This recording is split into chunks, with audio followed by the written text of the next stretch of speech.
So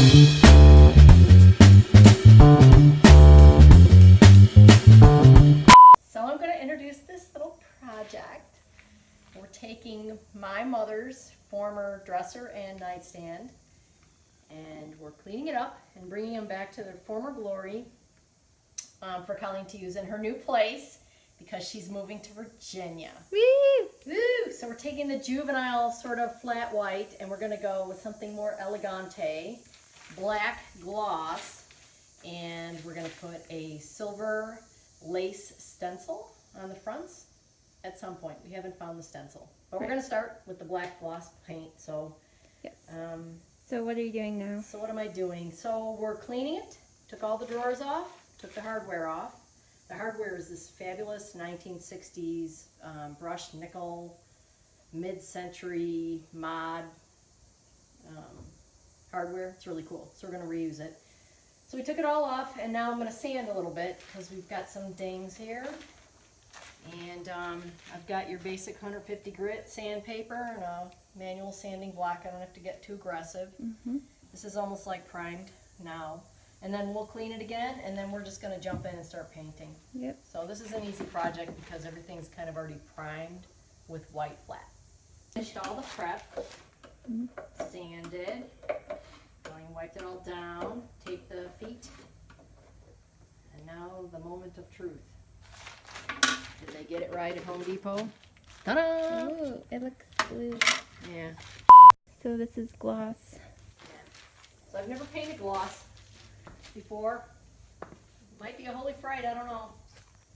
Hey, it looks black. That's good. Yeah, it's coming out black. I don't like how it's going on. Okay. There's Dad. Say hi, Dad. Oh God. Yeah, so we just moved to the country. So we're trying to get ourselves organized. This project ordinarily would be done in the basement, Mm-hmm. but it's not ready. So we're working in the garage, and it's probably 95 degrees out here, so we look really pretty. It's very hot. We heard a noise, and Colleen said, I think it's a turkey. Yeah. And it was no turkey. I don't know what they got going on out here, but howler monkeys. I don't know. I looked. I didn't see what the thing was that was making the noise, but we might have to call Agent Mulder. Okay, so yeah, so you slap the paint on, keep the wet edge, and then you go back and you do this thing called laying off so that you get one straight thing. And this is the thing about gloss paint. You can get brush marks. So And how we're do you just gonna see. 'Cause how do you deal with that? I with the don't brush? know. We're gonna see how it looks after I put one coat on. Okay. If we decide we hate the brush marks, well, if Colleen decides she hates the brush marks, then we'll come back in and use a foam brush Okay. and see if we can get a smoother finish.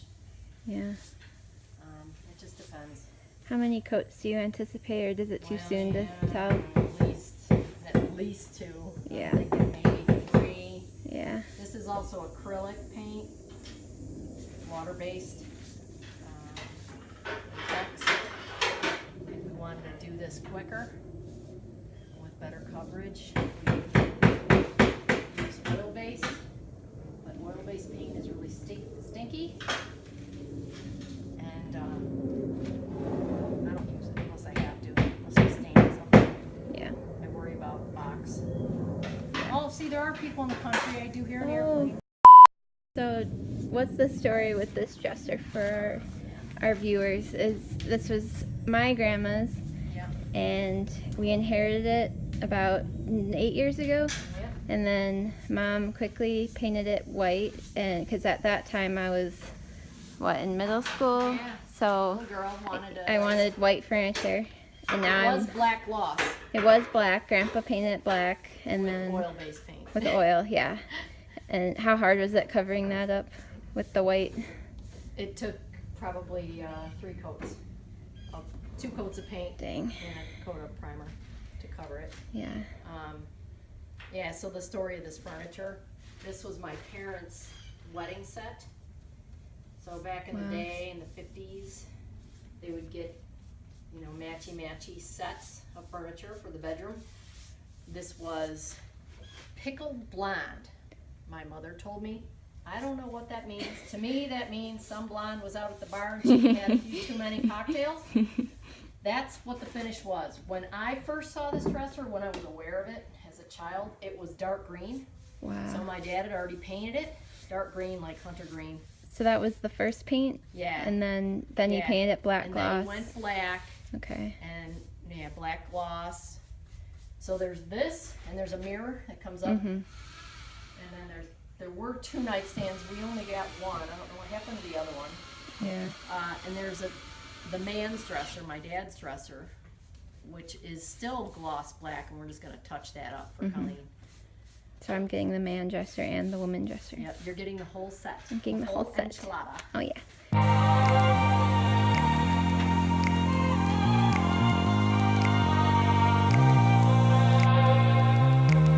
And here is after coat 3. We're gonna set up tonight. They're still a little tacky. This kind of looks like a piano in the best way possible. And so many drawers. So this will set up tonight and then we'll get to stenciling.